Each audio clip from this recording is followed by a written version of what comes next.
ಕನ್ನಡ ಜಾಣ ನಮಸ್ಕಾರ. ಈ ಚಕ್ರವರ್ತಿ ಸೂಲಿಬೆಲೆ ಮತ್ತು ಸಂಘ ಪರಿವಾರದ ಗ್ಯಾಂಗ್ ಇದೆ. ಆದಿಚುಂಚನಗಿರಿಯ ನಿರ್ಮಲಾನಂದನಾಥ ಮಹಾಸ್ವಾಮೀಜಿಯವರಿಗೆ ಎಷ್ಟು ಅವಮಾನ ಮಾಡ್ತೀರಾ? ಯಾಕೆ ಅವಮಾನ ಮಾಡ್ತೀರಾ? ಅವ್ರ ಮಾತಿಗೆ ಮೂರ್ಖಾಸಿಂಗ್ ಮರೆಯೋದಿಲ್ವ? ಅಂದರೆ ಪ್ರಬಲ ಸಮುದಾಯದ ಇಂಥ ಒಂದು ಪ್ರಬಲವಾದ ಮಠದ ಸ್ವಾಮೀಜಿಯವರಿಗೆ ಪದೇ ಪದೇ ಅಗೌರವ ಕೊಡ್ತೀರಾ ಅಂದರೆ ಅಂತ ಅವ್ರ ವೀಕ್ನೆಸ್ ಏನು ತಿಳ್ಕೊಂಡ್ರಪ್ಪ? ಏನಪ್ಪ ಇದೆ ಅವರ ವೀಕ್ನೆಸ್ ನಿಮ್ಮ ಹತ್ರ? ಹಂಗಾದ್ರೆ ಯಾಕೆಷ್ಟು ಅವಮಾನ ಮಾಡ್ತಾ ಇದ್ರ? ಮತ್ತೆ ವಿಶ್ವ ಒಕ್ಕಲಿಗರ ಪೀಠ ಅನ್ನೋ ಒಂದು ರೆಡಿಮೇಡ್ ಮಠದ ರೆಡಿಮೇಡ್ ಸಾಂಗ್ಗಳೇ ನಿಮಗೆ ಮಾತಿನ ಮೇಲೆ ನಿಗಾನೇ ಇಲ್ವಾ? ಏನು ಬಾಯಿ ಬಂದ ಮಾತಾಡ್ತಾ ಇರೋದಾ? ನೀವೇ ಮಾತಿನ ಮೇಲೆ ನಿಂತ್ಕೊಳಲ್ಲ ಅಂದರೆ ಏನರ್ಥ? ಮಂಡ್ಯದವ್ರಿಗೆ ಇವನು ಯಾರಪ್ಪ ತಿಥಿ ಮಾಡ್ಸೋನು?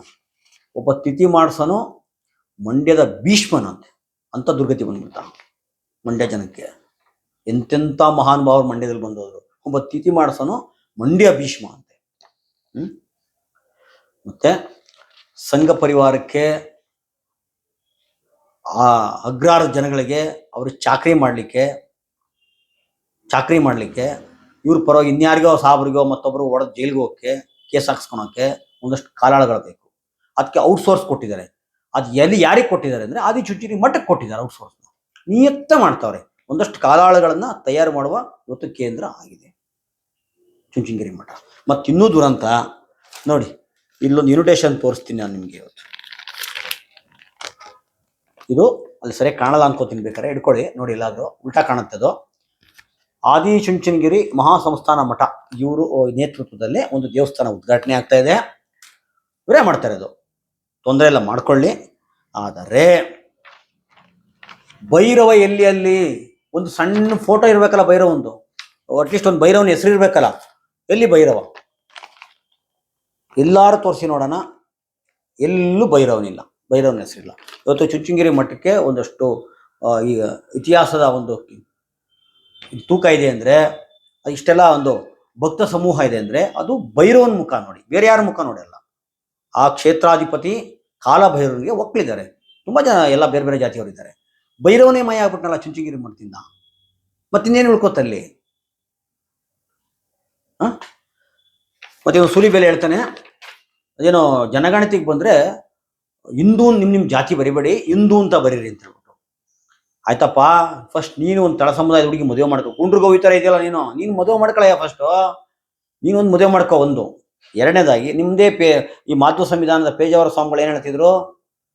ಬ್ರಾಹ್ಮಣರ ಹುಡುಗಿರು, ಅದು ಮಾಧ್ವರ ಹುಡುಗಿರು, ಬೇರೆ ಜಾತಿಯವರು ಮದುವೆ ಆಗಬಾರ್ದು, ತಡಿಬೇಕು ಅಂದರು. ಅವ್ರಿಗೆ ಹೇಳು ಫಸ್ಟ್ ಆ ಮಾತನ್ನ. ಎರಡನೇದು, ಒಕ್ಕಲಿಗರ ಹುಡುಗಿರು ಸಿಗ್ತಾ ಇಲ್ಲ, ದೊಡ್ಡ ಸಮಸ್ಯೆ ಆಗಿದೆ ಮದುವೆ ಮಾಡ್ಕೊಳಕ್ಕೆ. ನೀನು ನಿಮ್ಮ ಸಮುದಾಯನೂ ಸೇರಿಸಿ ಬೇರೆ ಬೇರೆ ಬ್ರಾಹ್ಮಣ ಸಮುದಾಯಗಳು ಬೇರೆ ಬೇರೆ ಇದಾವಲ್ಲ, ಅವ್ರನ್ನ ಹೆಣ್ಮಕ್ಳನ್ನ ಒಂದಷ್ಟು ಒಕ್ಕಲಿಗರ ಹುಡುಗರಿಗೆ ಮದುವೆ ಮಾಡಿಸು. ಫಸ್ಟ್ ಮದುವೆ ಮಾಡಿಸು, ಆಮೇಲೆ ಹೇಳಿ ಕತೆನ. ಇಲ್ಲ ಮುಚ್ಕೊಂಡಿರ್ಬೇಕು. ಆಮೇಲೆ ನೀನು ಹಿಂದೂ ನಾವೆಲ್ಲ ಒಂದು ಕತೆ ಬಡಿ. ಹಿಂದೂ ಅಂತ ಬರ್ಸೋದು ನೋಡೋಣ, ಆಮೇಲೆ ಜಾತಿ ಬರೆಯಲ್ಲ, 5 ಹಿಂದೂ ಅಂತ ಬರ್ಸೋಣ. ಫಸ್ಟು ಬ್ರಾಹ್ಮಣರ ಹುಡುಗಿರು ಒಂದಷ್ಟು ಒಕ್ಕಲಿಗರ ಹುಡುಗರಿಗೆ, ವ್ಯವಸಾಯ ಮಾಡೋರಿಗೆ ಹುಡುಗಿರು ಸಿಗ್ತಾಯಿಲ್ಲ, ಮದುವೆ ಮಾಡಿಸು, ಆಮೇಲೆ ಹೇಳು ಕತೆನ. ಅದಕ್ಕಿಂತ ಮುಂಚೆ ನೀನು ಮದುವೆ ಮಾಡ್ಕೊ ಒಂದು ತಳ ಸಮುದಾಯದ ಹುಡುಗಿನ. ಇಲ್ಲ ಬಾಯಿ ಬಂದಂಗೆ ಏನೋ ಮಾತಾಡಕ್ಕೆ ಹೋಗ್ಬೇಡ, ಸರಿನಾ? ಇದೆಲ್ಲ ನೋಡೋಣ. ಅದಕ್ಕಿಂತ ಮುಂಚೆ ನಮ್ಮ ಕನ್ನಡ ಜಾಣ ಅನ್ನುವ ಯೂಟ್ಯೂಬ್ ಚಾನಲ್ನ ಸಬ್ಸ್ಕ್ರೈಬ್ ಮಾಡ್ಕೊಳ್ಳಿ, ಸಪೋರ್ಟ್ ಮಾಡಿ ಅಂತ ಹೇಳ್ತಾ, ನಿಮಗೆ ಗೊತ್ತಿದೆ 1-2 ವರ್ಷಗಳಿಂದ ಈ ಉರಿಗೌಡ ನಂಜೇಗೌಡ ಅಂತ 2 ಪಾತ್ರಗಳು ದೊತ್ತಲ್ಲಿ ಎದ್ಬಿಟ್ಟು, ಅವನು ಕೊಡಗನ್ ಕಡನೊಬ್ಬ ಅಡ್ಡಂಡನೋ ಎಡ್ಡೆಂಡನೋ, ಅದು ಹಡ್ನಾಡಿ ಕಾರ್ಯಪ್ಪ ಅಂತ ಬಿದ್ದ. ಈ ಮೈಸೂರು ರಂಗಾಯಣದಲ್ಲಿ ಇದ್ದ ಅವನು ನಿರ್ದೇಶಕನಾಗಿ. ಈ ಅವಿವೇಕಿ ಕುತಂತ್ರದಿಂದ 2 ಪಾತ್ರಗಳನ್ನ ಸೃಷ್ಟಿ ಮಾಡಿ ಸುಮ್ಮನೆ ಉರಿಗೌಡ ನಂಜೇಗೌಡ ಅಂತಿದ್ರು. ಅವರು ಟಿಪ್ಪು ಸುಲ್ತಾನ್ನ ಕೊಂದ್ರು. ಹೆಂಗ್ ಕೊಂದ್ರು ಅಂದರೆ, ಬ್ರಿಟಿಷರ ಜೊತೆ ಸೇರಿ ಟಿಪ್ಪುವನ್ನ ಕೊಂದ್ರು. ಅಂದರೆ ಅವತ್ತು ಬ್ರಿಟಿಷರ ಜೊತೆ ಸೇರಿದ್ರು ಅಂದರೆ ಅವರು ದೇಶದ್ರೋಹಿಗಳು ಅಂತ ಅರ್ಥ. ಹೌದು ತಾನೆ? ಯಾವನಾರು ಪಾಕಿಸ್ತಾನ ಪರವಾಗೋ, ಚೈನಾ ಪರವಾಗೋ, ಅಮೆರಿಕ ಪರವಾಗೋ ಮಾತಾಡ್ರೆ ನಾವು ಏನಂತೀವಿ? ದೇಶದ್ರೋಹಿ ಅಂತೀವಲ್ವಾ? ಅಂದರೆ ಬ್ರಿಟಿಷರ್ ನಮ್ನ ಆಳ್ತಾ ಇದ್ರು, ಅವ್ರ ಜೊತೆ ಸೇರ್ಕೊಂಡ್ರು ಅಂದರೆ ದೇಶದ್ರೋಹಿಗಳು ಅಂತ ಅರ್ಥ. ಅಂದರೆ ಇವ್ರು ಏನಂತ ಹೇಳಿದ್ರು? ಒಕ್ಕಲಿಗರು, ಉರಿಗೌಡ ನಂಜೇಗೌಡನ ಒಕ್ಕಲಿಗರು ಬ್ರಿಟಿಷರ ಜೊತೆ ಸೇರಿ ಟಿಪ್ಪುನ್ ಕೊಂದ್ರು ಅಂದರೆ ಇವ್ರು ದೇಶದ್ರೋಹಿಗಳು ಅಂತ ಹೇಳ್ಕೊಂಡ್ರು. ಆಮೇಲೆ ಎಲ್ಲ ಪ್ರತಿರೋಧ ಹೊಡ್ತು, ಸಾಕ್ಷಿ ತಗೋಬಾರಪ್ಪ ಅಂತೂ, ಸಾಕ್ಷಿ ಇಲ್ಲ. ಕೊನೆಗೆ ಅವನೇ ಹೇಳಿದ್ನಲ್ಲ, ನನ್ನ ಕಾಲ್ಪನಿಕ ಸೃಷ್ಟಿಗಳು ಅಂತ ಹೇಳ್ದ. ಆದರೂ ಅಲ್ಲಿ ನಡೀತಾನೆ ಇತ್ತು. ಯಾವಾಗ ಸರ್ಕಾರ ಅಧಿಕೃತವಾಗಿ ಶುರು ಮಾಡಿತ್ತು ಅದನ್ನ, ಅಲ್ಲಿ ಫ್ಲೆಕ್ಸ್ ಎಲ್ಲ ಹಾಕಿದ್ರು ಮಂಡ್ಯದಲ್ಲಿ, ದೊಡ್ಡ ದೊಡ್ಡ ಬೋರ್ಡ್ಗಳು ಹಾಕ್ಬಿಟ್ರು, ಕಮಾನ್ ಎಲ್ಲ ಹಾಕ್ಬಿಟ್ರು, ಉರಿಗೌಡ ನಂಜೇಗೌಡ ದ್ವಾರ ಅಂತ ಹೇಳ್ಬಿಟ್ರು. ಆದಿಚುಂಚನಗಿರಿಯ ನಿರ್ಮಲಾನಂದ ಸ್ವಾಮೀಜಿಯವರು ಅವತ್ತಿನ ಮಿನಿಸ್ಟರ್ ಆದಂಥ ಅಶ್ವಥ್ ನಾರಾಯಣ ಮತ್ತು ಮುನಿರತ್ನ ನಾಡಿನ ಕರೆದ್ಬಿಟ್ಟು ಇದಕ್ಕೆ ಸಾಕ್ಷಿ ಕೊಡಬೇಕು, ಇಲ್ಲ ಬಾಯಿ ಮುಚ್ಕೊಂಡಿರ್ಬೇಕು. ಒಂದು ಗದರಿಸಿದ ತಕ್ಷಣ ತೆಪ್ಕಾದ್ರಲ್ಲ ಮುಗಿದೋಯ್ತು, ಅವತ್ತೆ ಕ್ಲೋಸ್. ಯಾವ ಉರಿಗೌಡ ನಂಜೇಗೌಡ ಆ ವಾಸನೆ ಇಲ್ದಂಗೆ ಆಗೋಯ್ತು, ನಿಮ್ಮದೇ ಆಯಿತು ಜಿಲ್ಲೆ. ಆದರೆ ಇವತ್ತು ನಿನ್ನೆ ಎಲ್ಲ ಮೊನ್ನೆ ಒಂದು ಎಂಥದ್ದು ಶೋಭಾಯಾತ್ರೆ ಏನೋ ಮಾಡ್ಕೊಂಡು ಡಿ ಜೆ ಹಾಕೊಂಡು ಶೋಭಾಯಾತ್ರೆ ಅಂತ, ಅದು ಹೆಂಗ್ರಿ ಭಕ್ತಿ ಬರ್ತದ್ರಲ್ಲಿ. ಅಲ್ಲಿ ಈ ಮನೆಯಾಳ ಸೂಲಿಬೆಲೆ ಇದ್ದ ಚಕ್ರವರ್ತಿ ಮಿಥುನ್ ಸೇಠ್ ಇದ್ದಾನಲ್ಲ, ಈ ಅಯೋಗ್ಯನೂ ಇದ್ದ. ಅವನು ಯಾರೋ ಒಬ್ಬ ಈ ಭಾನುಪ್ರಕಾಶ್ ಶರ್ಮಾ ಮೊನ್ನೆ ಎಸ್ ಎಂ ಕೃಷ್ಣ ಅವ್ರು ಸ್ವರ್ಗ ಕಳಿಸಿದ್ನಲ್ಲ, ತಿಥಿ ಮಾಡಿಸೋನು ಮನೆ ಪಾಪ ಬ್ರಾಹ್ಮಣರ ತಿರಸ್ಕಾರ ಮಾಡ್ಬಿಟ್ರು. ಎಲೆಕ್ಷನ್ ನಿಂತಿದ್ದ ಬ್ರಾಹ್ಮಣರ ಮಹಾಸಭಕ್ಕೇನೋ, ಅವರೇ ಸೋಲಿಸ್ಬಿಟ್ರು, ಗೊತ್ತು ಎಂತನು ಅಂತ ಹೇಳ್ಬಿಟ್ಟು. ಈ ತಿಥಿ ಮಾಡಿಸೋನು ಆ ವೇದಿಕೆ ಮೇಲೆ, ಅದು ವೇದಿಕೆ ಹೆಸರು ಕೆಳಗಡೆ ಉರಿಗೌಡ ನಂಜೇಗೌಡ ವೇದಿಕೆ ಹೆಸರಿಟ್ಟಿದ್ದಾರೆ. ಅಂದ್ರೆ ಸ್ವತಃ ನಿರ್ಮಲಾನಂದ ಸ್ವಾಮೀಜಿಯವರೇ ಇಲ್ಲ ಇದು ಉರಿಗೌಡ ನಂಜೇಗೌಡ ಸಾಕ್ಷಿ ಕೊಡಿಲ್ಲ ಸುಮ್ನಿರಿ ಅಂತ ಹೇಳಿದ್ಮೇಲೆ ಸುಮ್ಮನಾಗಬೇಕಾಯ್ತಾನೆ. ಇವ್ರು ಮಾತಿ ಮರ್ಯಾದೆನೇ ಅಲ್ವಾ, ಬೆಲೆ ಅಲ್ವಾ? ಹಂಗಾದ್ರೆ ನಿರ್ಮಲಾನಂದ ಸ್ವಾಮೀಜಿಯವರಿಂದ ಅಷ್ಟೊಂದು ಕಂಡಮ್ಮ ನಿಮ್ಗೆ? ಎಷ್ಟು ಸಲ ಮಾಡ್ತಾರೆ, ಅವಮಾನ ಮಾಡ್ತಾರೆ ಅವ್ರಿಗೆ. ಆ ತೇಜಸ್ವಿ ಸೂರ್ಯನ ಆಫೀಸಲ್ಲಿ ಅವಮಾನ ಮಾಡ್ತಾರೆ. ಅಮಿತ್ ಶಾ ಬಂದು ಅಲ್ಲಿ ಕಾಲ ಮೇಲೆ ಕಾಲಕ್ಕೆ ಕೂತ್ಕೊಂಡು ದಿಮಾಗ್ ತೋರಿಸ್ತಾನೆ. ತುಂಬಾ ಸಲ ಅವಮಾನ ಮಾಡ್ತಾರೆ. ಅಂತ ವೀಕ್ನೆಸ್ ಏನ್ ಕಂಡು ಹಿಡ್ಕೊಂಡ್ರಿ ನೀವು ಅಂತ ನಾನು ಕೇಳ್ತಾ ಇರೋದು. ಹೇಳ್ಬಿಡಿ ನೋಡೋಣ, ಅದು ಇದ್ರೆ ಏನಾರು ಇದ್ರೆ ನಿಮ್ಮ ಹತ್ರ ಸಾಕ್ಷಿ ಇದ್ರೆ. ಇನ್ನೂ ದುರಂತ ಅಂದ್ರೆ ನಮ್ಮ ಬೇರೆ ನಮ್ಮ ಕಣ್ ಚುಚ್ಚೋದು ಅಂತಾರಲ್ಲ, ಹಂಗೆ ಆ ಪ್ರಮುಖ ಆಕರ್ಷಣೆ ಬೇಕಂದ್ರೆ ನೋಡಿ. ಒಡದಾಳ ನೀತಿ ಎಂತ ಕುತಂತ್ರಿಗಳು ಕಂತ್ರಿಗಳು ಅಂದ್ರೆ ನಮ್ಮಲ್ಲೇ ಒಡಕ ತಂದಿಟ್ಬಿಡೋದು. ಈ ಸ್ವಾಮೀಜಿ ನೀವು ನಿರ್ಮಲಾನಂದ ಸ್ವಾಮೀಜಿ ಅವ್ರು ನಿಮಗೆ ಹೇಳಿದ್ರಲ್ವ, ನಿಮಗೆ ಕೊಡ್ತೀನಿ ನೋಡಿ ಬದಾಸ ಅಂತ ಹೇಳ್ಬಿಟ್ಟು ಇನ್ನೊಬ್ರು ಕರ್ಕ ಬಂದ್ರು. ಯಾರು ರೆಡಿಮೇಡ್ ಮಾಡಿದ ರೆಡಿಮೇಡ್ ಸ್ವಾಮಿಗಳು ಒಬ್ರು ಇದ್ದಾರೆ, ವಿಶ್ವ ಒಕ್ಕಲಿಗರ ಪೀಠ ಅಂತ ಹೇಳ್ಬಿಟ್ಟು ಮೊನ್ನೆ ಬಂದವ್ರಿ, ಅಧಿಕಾರಿಗಳಾಗಿದ್ದವರು. ಅವ್ರನ್ನ ನಿಶ್ಚಲಾನಂದ ಸ್ವಾಮಿಗಳಂತ ಅವ್ರು, ನಿಶ್ಚಲಾನಂದ ಸ್ವಾಮಿಗಳು ಬಂದು ಕರ್ಕೊಂಡ್ಬಂದು ಕೂರ್ಸ್ಕೊಬಿಟ್ರು ಅವ್ರನ್ನ ಅಲ್ಲಿ. ಅದಕ್ಕಿಂತ ಫಸ್ಟ್ ಈ ಕಾರ್ಯಕ್ರಮ ಆಗಿನ ಮುಂಚೆ ಒಂದು ಇನ್ವಿಟೇಷನ್ ಓಡಾಡುತ್ತೆ, ಈ ತರ ಕಾರ್ಯಕ್ರಮ ಇದೆ, ಅವನ ಸೂಲಿಬೆಲೆ ಬರ್ತಾನೆ, ಅವ್ರು ಬರ್ತಾರೆ, ಇವ್ರು ಬರ್ತಾರೆ, ಶೋಭಾಯಾತ್ರೆ ಮಂಡ್ಯದಲ್ಲಿ ನಿಂತಿತ್ತು. ಇವರು ನಿಶ್ಚಲಾನಂದ ಸ್ವಾಮಿಗಳು ಹೆಸರಿತ್ತದ್ರಲ್ಲಿ. ಆವಾಗ ನಾವು ಅವ್ರಿಗೆ ಸ್ವಲ್ಪ ಗೊತ್ತಿದ್ದವ್ರ ಕೈಲಿ ಹೇಳಿಸಿದ್ವಿ, ಏನು ಸ್ವಾಮಿಗಳು ಹೋಗ್ತಾರಂತೆ, ನಿಜನ ಹೋಗ್ಬಾರ್ದಲ್ವ ಇಂಥದ್ ಕಡೆ ಅಂತ ಹೇಳಿ. ನಮಗೆ ಪರಿಚಯ ಇದ್ರು ಮತ್ತೆ ಅವ್ರಿಗೆ ಗೊತ್ತಿರೋರ ಕೈಲಿ, ಅವ್ರು ಯಾರೋ ಲಾಯರು. ಅವ್ರು ಹೇಳಿದ್ರು ಇಲ್ಲ ನನಗೆ ಗೊತ್ತಿಲ್ಲದಂಗೆ ಹಾಕೊಂಡ್ಬಿಟ್ಟಿದ್ದಾರೆ, ಇನ್ವಿಟೇಷನ್ ಹಾಕಿದ್ದಾರೆ, ನಾನು ಹೋಗ್ತಾ ಇಲ್ಲ ಅಂತ ಹೇಳಿದ್ರು ಸ್ವಾಮಿಗಳು. ಸರಿನಾ, ಯಾರಾದ್ರೂ ಇಂಥದ್ದು ಕೆಲವರು ದೊಡ್ಡವ್ರಿಗೆ ಹೆಸರು ಕೇಳೋದ್ರಲ್ಲಿ ಹಾಕೊಂಡ್ಬಿಡ್ತಾರ, ನಮ್ಗೆ ಅನುಮಾನ ಇತ್ತು. ಆದ್ರೂ ಏನೋ ಈ ಸಂಘಿಗಳು ಕುತಂತ್ರ ಮಾಡ್ತಾರವೆಲ್ಲ, ಅದೆಲ್ಲ ಮಾಡ್ತಾರೆ ಅವರು, ಕಪಿಚೇಷ್ಟನ ಮಾಡಿರ್ಬೋದು ಅಂತ ಸುಮ್ಕಾದ್ವಿ. ನಮ್ಗೆ ಹೋಗಲ್ಲ ಅಂತ ಹೇಳಿದಂಥವ್ರು ಹೋಗ್ಬಿಟ್ಟು ಅಷ್ಟು ಕೆಲಸಕ್ಕೆ ಎಂತೆಂಥದ್ದು ಅಷ್ಟು ಕೆಟ್ಟು ಮಾಡ್ತಾರಲ್ಲ, ಭಾಷಣ ಬಿಗಿತೀರಾ ಅಂದ್ರೆ ಮಾತಿನ ಮೇಲೆ ನಿಗನೇ ಇಲ್ವ ಸ್ವಾಮಿಗಳೇ? ನೀವು 2 ಸಲ ಕಾವಿ ಚೇಂಜ್ ಮಾಡಿದ್ರಲ್ವಾ? ಇವ್ರು ಅಧಿಕಾರಿ ಆಗಿದ್ರು ಹಿಂದೆ, ನಾಗರಾಜ್ ಅಂತ ಇವ್ರ ಹೆಸರು ಪೂರ್ವಾಶ್ರಮದಲ್ಲಿ. ಒಂದ್ಸಲ ಸ್ವಾಮೀಜಿ ಆಗ್ತಾರೆ, ದೀಕ್ಷೆ ಕೊಡ್ತಾರೆ, ನಮ್ಮ ಬಾಲಗನಾಥ ಸ್ವಾಮೀಜಿಯವರು ದೀಕ್ಷೆ ಕೊಡ್ತಾರೆ. ಆಮೇಲೆ ಏನಾದ್ರು ಮನೆಯವ್ರು ಕರೆದ್ರು ಅಂತ ಬಿಚಾಕ್ಬಿಟ್ಟು ಮತ್ತೆ ಕಲರ್ ಡ್ರೆಸ್ ಹಾಕೊಂಡು ಅಧಿಕಾರಿ ಆಗ್ತಾರೆ. ಈ ಮತ್ತೆ ಬಂದು ಹಾಕ್ತಾರೆ, ಈ ಫೈಲಿ ಸೈನ್ ಮಾಡ್ತಾರಲ್ಲ, ಇವ್ರಿಗೆ ಇದೆಲ್ಲ ಗೊತ್ತಾಗಲ್ಲ. ಏನೇನೋ ಮಾತಾಡ್ತಾರಲ್ಲಿ, ಕುವೆಂಪು, ಗಾಂಧಿ, ಅದು ಇದು. ಅಲ್ಲಿ ಹೇಳ್ತಾರೆ ಇವನ್ ಭಾನುಪ್ರಕಾಶ್ ಶರ್ಮಾ ಮಂಡ್ಯದ ಭೀಷ್ಮ ಅಂತ. ಅಯ್ಯೋ, ಮಂಡ್ಯದಲ್ಲಿ ಎಂತೆಂಥ ಮಹಾನ್ ಭಾವರು ಬಂದು ಹೋದ್ರಿ, ಎಂತೆಂಥ ವ್ಯಕ್ತಿಗಳು ಬಂದು ಹೋದ್ರು. ತಿಥಿ ಮಾಡಿಸೋನೊಬ್ಬ ಅಲ್ಲಿ ಮಂಡ್ಯದ ಭೀಷ್ಮ ಅಂತೆ. ಎಂಥ ದುರಂತ ನೋಡಿ. ಆಮೇಲೆ ಸೂಲಿಬೆಲೆ ಸರ್ ಅಂತ ಕರೆಯೋದೇನು ಅವ್ರನ್ನ, ಧರ್ಮಕ್ಕೆ ಅಪಾಯ ಇದೆ ಅಂತ ಹೇಳೋದು. ಯಾವ ಧರ್ಮಕ್ಕೆ ಅಪಾಯ ಇದೆ ಸ್ವಾಮಿ? ಯಾವ ಧರ್ಮಕ್ಕೆ ಅಪಾಯ ಇರೋದು ನಿಮಗೆ ಗೊತ್ತಿರಲಿಲ್ವಾ? ಸ್ವತಃ ನಿರ್ಮಲಾನಂದ ಸ್ವಾಮೀಜಿಯವರು ಹೇಳಿದರೆ ಉರಿಗೌಡ ನಂಜೇಗೌಡ ಅಂತ ಸುಳ್ಳು ಅದಿದ್ರು ತಗೊಂಬನ್ರಪ್ಪ ಅಂತ ಹೇಳಿ ಸುಮ್ಮನಾಗಬೇಕು ಅಂತ ಹೇಳಿದ್ಮೇಲೆ ಉರಿಗೌಡ ನಂಜೇಗೌಡನ ವೇದಿಕೆ ಮೇಲೆ ನೀವು ಹೆಂಗ್ರಿ ಕುತ್ಕೊಂಡ್ರಿ?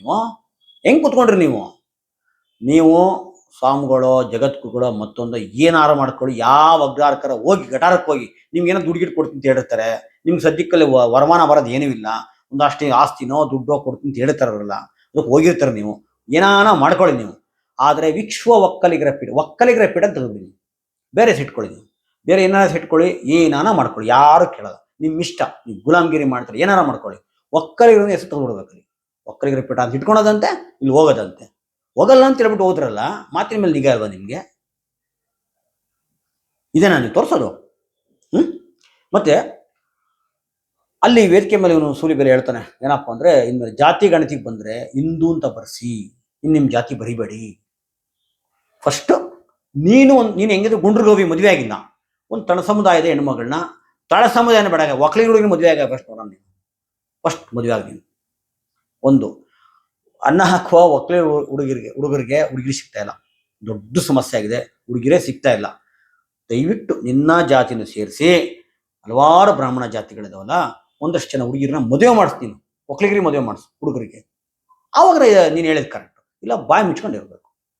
ರೇ ಮಾನ ಮರಿದೇನೋ ನಿನ್ಗೆ? ಮೊನ್ನೆ ನಿಮ್ಮ ಪೇಜಾವರ ಸ್ವಾಮಿಗಳು ಹೇಳಿದ್ರಲ್ಲೋ, ಏನಂತ ಹೇಳಿದ್ರು? ಬ್ರಾಹ್ಮಣರ ಹುಡುಗಿರು ಬೇರೆಯವ್ರ ಮದುವೆ ಆಗ್ಬಾರ್ದು ಅಂತ ಹೇಳಿದ್ರು. ಹೇಳಿದ್ರೆ ತಾನೆ. ಮತ್ತೆ ಹಿಂದೂ ನಾವೆಲ್ಲ ಒಂದು ಹೆಂಗ್ ಬಂದ್ಬಿಡುತ್ತೆ ಇವಾಗ? ಹೆಂಗ್ ಬಂದ್ಬಿಡುತ್ತೆ? ಇನ್ನೂ ದೂರ ಅಂತ ಅಂದ್ರೆ ನೀನು ಅವಾಗಲೇ ಒಂದು ಇನ್ವಿಟೇಷನ್ ತೋರಿಸ್ತೇನೆ ನಿಮಗೆ ನೋಡಿ. ಕರ್ನಾಟಕದಲ್ಲಿ ಹಲವಾರು ಮಠಗಳಿದಾವಲ್ವಾ, ಒಂದೊಂದು ಮಠಗಳಿಗೆ ಒಂದೊಂದು ಸಂಪ್ರದಾಯ ಮತ್ತೊಂದಿರುತ್ತೆ, ಅವರವ್ರ ಸಂಪ್ರದಾಯಗಳಿರುತ್ತೆ, ಅವ್ರದ್ದೊಂದಿರುತ್ತೆ. ಅದು ಬಿಟ್ಟು ಬೇರೆ ಏನು ಮಾಡಲ್ಲ. ಈಗ ಮಾಧ್ವ ಸಂಪ್ರದಾಯದವರು ಅವರು ಮಾಧ್ವಾಚಾರ್ಯರು ಏನು ಮತ್ತು ಅದ್ರ ಬಗ್ಗೆ ಮಾತ್ರ ಮಾತಾಡ್ತಾರೆ, ಅದ್ರ ಬಗ್ಗೆ ಕಾರ್ಯಕ್ರಮಗಳು ಮಾಡ್ತಾ ಇರ್ತಾರೆ. ಶಂಕರ್ ಮಾಡ್ತಾರೆ, ಅವ್ರದ್ದು ಮಾಡ್ತಾ ಇರ್ತಾರೆ. ಇನ್ನು ಮೇಲ್ಕೋಟೆಯವರು ಅವ್ರದ್ದು ಮಾಡ್ತಾರೆ. ಮೇಲ್ಕೋಟೆಯವರು ಮಾಧ್ವರು ಮಾಡಲ್ಲ, ಮಾಧ್ವರು ಇನ್ಯಾರ್ದು ಮಾಡಲ್ಲ. ಲಿಂಗಾಯತರು ಏನೇ ಮಠಗಳು ಇವತ್ತು ಜನವಾರೀಕರಣ ಆಗಿದ್ರು ಸಹ ಅವ್ರು ಹೋಮ ಗೀಮಲ್ಲಿ ಮಾಡಕ್ಕೆ ಹೋಗಲ್ಲ, ಆ ಮಟ್ಟಕ್ಕಾದ್ರೂ ಇದ್ದಾರೆ. ಮತ್ತು ಏನೇ ಕಾರ್ಯಕ್ರಮ ಮಾಡಿದ್ರು ಬಸವಣ್ಣನ ಫೋಟೋ ಬಿಟ್ಟು ಏನು ಮಾಡಲ್ಲ. ಆದರೆ ನಮ್ಮ ಚುಂಚನಗಿರಿದು ನಾಥಪಂಥ, ನಾಥಪಂಥ ಅಲ್ಲಿ ನಾನ್ ವೆಜ್ ಮಾಡ್ತೀವಿ ನಾವು ಅಲ್ವಾ. ನಾಥಪಂಥ ಅಂದರೆ ಇದು ಶೈವನೇ. ಇದು ಶೈವ ಅಂದರೆ ಬ್ರಾಹ್ಮಣ್ಯಕ್ಕೆ ವೈದಿಕ, ತುಂಬ ಸರಳವಾಗಿ ಹೇಳಬೇಕು ಅಂದರೆ ಬ್ರಾಹ್ಮಣರಿಗೆ ವಿರುದ್ಧವಾಗಿ ಉಟ್ಕೊಂಡಂಥ, ಅವ್ರ ಆಚರಣೆ ವಿರುದ್ಧವಾಗಿ ಉಟ್ಕೊಂಡಂಥ ಮಠ. ಅಂದರೆ ಬ್ರಾಹ್ಮಣರು ಹೋಮ ಎಲ್ಲ ಮಾಡೋರಲ್ವಾ, ನಾವು ಹೋಮ ಗೀಮ ವಿರೋಧ, ಅದಕ್ಕೆ ಅದು ಮಾಡಂಗಿಲ್ಲ. ಇದು ನಾಥಪಂಥ ಇದು. ಆದರೆ ಇವತ್ತು 3 ದಿನ ಕಾರ್ಯಕ್ರಮ, 2 ದಿವಸನೂ ಬರೀ ಹೋಮ ಹೋಮ ಹೋಮ.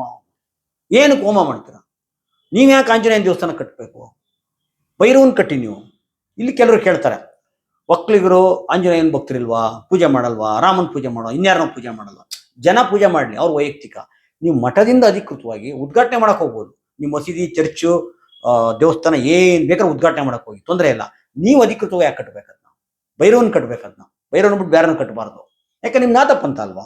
ಮತ್ತು ಹೋಮ ಯಾಕೆ ಮಾಡ್ತೀರ ನೀವು? ಹೋಮ ಮಾಡಂಗಿಲ್ಲ ಅಲ್ವಾ? ಆಯ್ತು. ಇನ್ನೂ ಕೆಲವರು ಹೇಳ್ತಾರೆ, ಯಾಕೆ ಒಕ್ಕಲಿಗರು ಎಷ್ಟೋ ಜನ ಕಲ್ತ್ಕೊಂಡ್ಬಿಟ್ರೆ ಅಂತ. ಆಯ್ತಪ್ಪ, ಒಕ್ಕಲಿಗರು ಸಂಸ್ಕೃತ ಕಲ್ತ್ಕೊಂಡು, ಮಂತ್ರಗಳು ಕಲ್ತ್ಕೊಂಡು, ಹೋಮ ಎಲ್ಲ ಮಾಡೋದು ಕಲ್ತ್ಕೊಂಡ್ಮೇಲೆ ಒಕ್ಕಲಿಗರೇ ಕರ್ಸೋರು ಮಾಡ್ತೀರಾ? ನೀವೇ ಕರ್ಸಲ್ಲ ಫಸ್ಟು. ಒಕ್ಕಲಿಗರು ನಾವ್ಯಾರು ಕರ್ಸಲ್ತಾನೆ ಅವ್ರನ್ನ. ಮತ್ತೆ ಯಾವ ಪುರುಷಾರ್ಥಕ್ಕೆ ಬೇಕು? ಇದು ಒಕ್ಕಲಿಗರ ಸಮಸ್ಯೆ ಬೇಜಾನಿದೆ ಗುರುಗಳೇ, ಅದ್ರ ಬಗ್ಗೆ ಮಾತಾಡಿ. ದಯವಿಟ್ಟು ನೀವು ಒಂಚೂರು ಬನ್ನಿ ಕೆಳಗಡೆ. ಹಳ್ಳಿಗೆ ಬರ್ತಾ ಇಲ್ಲ ನೀವು, ಮೇಲ್ಮಟ್ಟಕ್ಕೆ ಇದ್ದೀರಾ. ಇದು ನನ್ನ ಮಾತು ಅಷ್ಟೇ ಅಲ್ಲ, ಇದು ತುಂಬ ಜನದ ಮಾತು. ನಾನು ಒಬ್ಬ ಆಡ್ತಾ ಇದ್ದೀನಿ, ನಾನು ಹಲವಾರು ಜನದ ಅವರ ಮಾತುಗಳನ್ನ ನಾನು ಮಾತಾಡ್ತಾ ಇದ್ದೀನಿ ಅಷ್ಟೇ. ಇದು ನಿಮಗೆ ಗೊತ್ತಿಲ್ಲ. ನಿಮಗೆ ಸುತ್ತಮುತ್ತ ಬಟ್ಟಂಗಿಗಳಿದ್ದಾರೆ, ಆ ಬಟ್ಟಂಗಿಗಳು ವಾಸ್ತವ ನಿಮ್ಗೆ ಹೇಳ್ತಾ ಇಲ್ಲ. ಅದನ್ನ ಹಿಣಿಕಿ ನೋಡೋ ಅಂಥದ್ದು ನೀವು ಅಭ್ಯಾಸ ಮಾಡ್ಕೋಬೇಕು. ಇಲ್ಲಿ ಜನಗಳು ಏನೇನು ಮಾತಾಡ್ತಾರೆ ನಿಮ್ಗೆ ಗೊತ್ತಿಲ್ಲ. ಯಾಕೆ ಅಂದರೆ ನೀವು ಸಾಮಾನ್ಯ ಜನಕ್ಕೆ ಕೈಗೆ ಎಟ್ಕಲ್ಲ. ಸುತ್ತಮುತ್ತ ಒಂದಷ್ಟು ಕೋಟೆ ಕಟ್ಟಿದ್ದಾರೆ, ಆ ಕೋಟೆಯನ್ನು ಭೇದಿಸಿ ಬಂದರೆ ಮಾತ್ರ ಜನಸಾಮಾನ್ಯ ಅರ್ಥ ಆಗ್ತಾರೆ. ಇಂದಿನ ಬಾಲಗಂಗಾಧರ ಸ್ವಾಮೀಜಿಯವರು ಜನಗಳ ಜೊತೆ ಇದ್ರು, ಜನಪದರ ಜೊತೆ ಇದ್ರು, ಹಂಗಾಗಿ ಗೊತ್ತಾಗ್ತಾ ಇತ್ತು. ನಿಮ್ಗೆ ಗೊತ್ತಾಗ್ತಾ ಇಲ್ಲ ಅಲ್ವಾ? ನಮ್ಮ ದುರಂತ ಅಲ್ವಾ ಇದು? ಯಾವ ಮಠದವರು ಸಹ ಮಾಡಲ್ಲ. ನಾವ್ಯಾಕೆ ಮಾಡಬೇಕು? ನಮ್ಮದು ನಾಥಪಂಥ ಏನಿದೆ ಅದನ್ನು ಮಾಡಿ, ಜನ ಏನಾರ ಮಾಡ್ಕೊಳ್ಳಿ. ಯಾಕೆ ಪದೇ ಪದೇ ಪದೇ ಪದೇ ಇಷ್ಟೊಂದು ಅಗ್ರಾರ್ಧರು ಅವಮಾನ ಮಾಡ್ತಾವ್ರೆ? ನಿಮ್ಮ ವೀಕ್ನೆಸ್ ಏನು ತಿಳ್ಕೊಂಡ್ರೆ ಹಂಗಂದ್ರೆ? ಅಂಥದ್ದೇನಿದೆ? ಇವತ್ತು ಒಕ್ಕಲಿಗರ ಸಮಸ್ಯೆ ಬೇಜಾನಿದೆ. ಸಮುದಾಯ ನೋಡಿ, ಒಕ್ಕಲಿಗರ ಸಂಘ ಇದೆ, ಏನೂ ಇಲ್ಲ, ವೇಸ್ಟ್. ದುಡ್ಡು ಮಾಡಕ್ಕೆ ನಿಂತೈತೆ ಅಷ್ಟೇ. ಯಾವನ ಬುರಿ ಕಿತ್ತಾಟ, ಕೋರ್ಟು. ಅದು ಯಾರು ಯಾವತ್ತು ಅಧ್ಯಕ್ಷ ಇರ್ತಾರೆ ಗೊತ್ತಾಗಲ್ಲ. ಈಗ ಅಧ್ಯಕ್ಷ ಅಂತ ಇರುತ್ತೆ, 3 ಸಿಕ್ಕರೆ ಇನ್ಯಾನ ಆಗಿರ್ತಾನೆ, ಇನ್ಯಾರೋ ಆಗಿರ್ತಾರೆ, ಇನ್ನೇನೋ ಆಗಿರ್ತಾರೆ, ಯಾರಿಗೂ ಬೇಕಾಗಿಲ್ಲ.